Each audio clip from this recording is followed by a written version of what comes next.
Dans votre livre, vous parlez de l'art d'encaisser. Pouvez-vous expliquer ce que cela signifie pour vous? Ouais, alors là, oui, j'ai un peu la faculté d'encaisser, En fait, les personnes encaisser les perdent coups. leur emploi, elles passent par de nombreuses premières émotions et le but est quand même de garder la tête froide.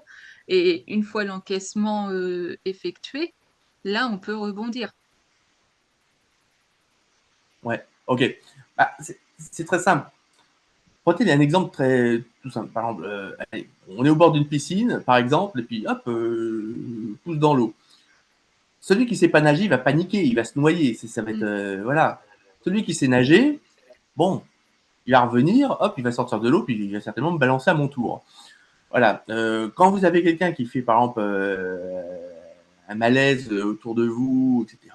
Si vous avez, par exemple, un entraînement de secourisme, vous allez savoir exactement quoi faire et parfaitement. Vous allez suivre une procédure, appeler les secours, etc. Vous savez exactement quoi faire. Vous n'allez même pas penser. Vous allez être entraîné pour ça. Euh, et celui qui ne sait pas, il va paniquer. Voilà. Puis vous, à côté, vous allez mourir. Voilà. En plus, maintenant, on a une époque où peut-être même qui vont faire une vidéo de vous en train de mourir. Voilà. Au lieu de vous aider. Donc, bon, parenthèse. Ok. Donc, il y a une question d'une part, effectivement, quand le chômage arrive, il y a des réflexes à avoir, il y a des choses à faire et à ne pas faire. Quand vous quittez votre entreprise, il y a un certain nombre de choses absolument à faire qui sont très importantes pour partir dans de bonnes conditions, dans de bons termes et sécuriser votre avenir. Il y a des choses à surtout pas faire, genre j'embarque les documents ou trucs, ou je copie les machins pour vendre à mon futur employeur. Non, ça c'est une très mauvaise idée. Là, il y a des choses à pas faire. Il y a des notions de confidentialité, il y a des aspects juridiques, etc. Il y a des aspects aussi financiers qui sont importants à prendre en compte.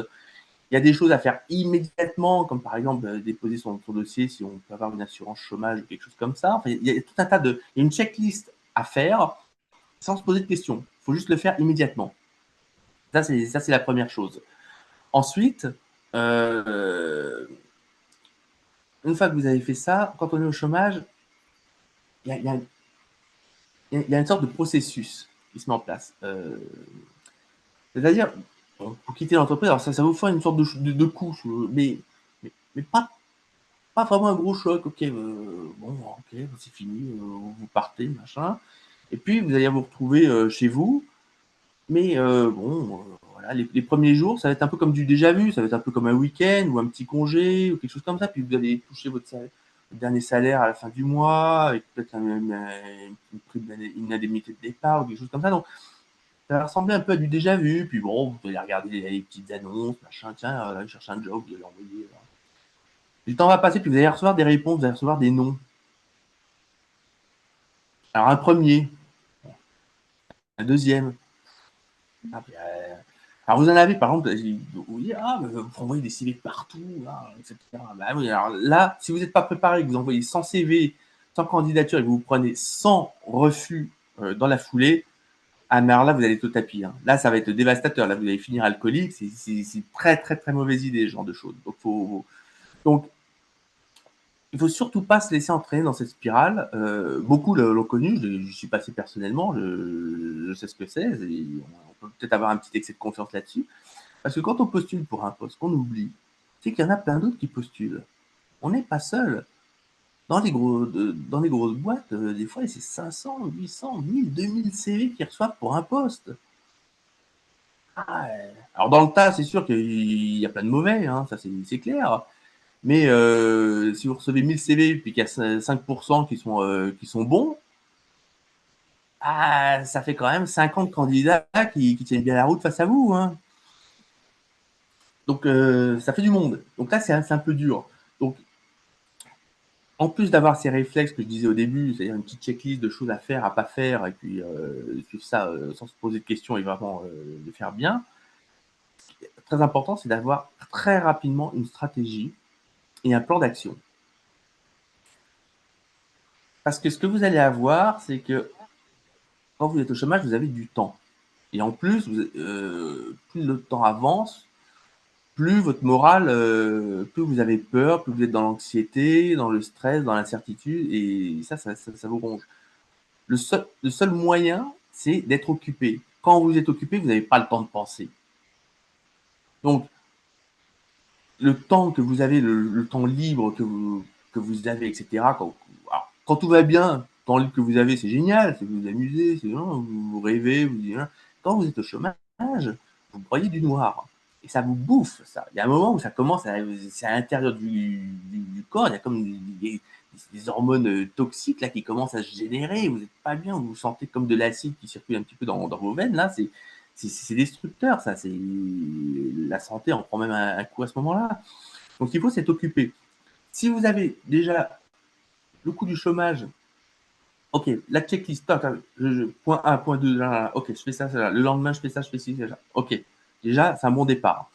Ensuite, vous avez des stratégies, se former, il y a des compétences à développer, la vente, comment par exemple bien gérer ses entretiens, etc., bien se préparer, bien préparer son CV, bien préparer son projet personnel, développer des compétences que vous allez pouvoir vendre en plus de celles que vous aviez déjà, qui vont vous aider à faire une différence, vous aider à présenter les choses d'une bonne manière. Il ne s'agit pas d'arriver en entretien, oui, je travaille dur, etc. Non, tout le monde s'en fout de ça. Est-ce que vous êtes capable de bien faire le boulot et de nous aider à créer de la valeur? C'est ça. Est-ce qu'on peut compter sur vous? Est-ce que vous allez nous aider pour ça? Donc là, il va falloir convaincre efficacement, surtout quand vous avez 50 autres candidats qui vont pas être prêts, il va falloir être meilleur qu'eux. Ça, c'est essentiel. Donc, il va falloir vous préparer à ces choses-là. Donc, avoir des actions, avoir un plan d'action, avoir des choses vous allez étudier, apprendre, etc., ça va vous aider à vous occuper.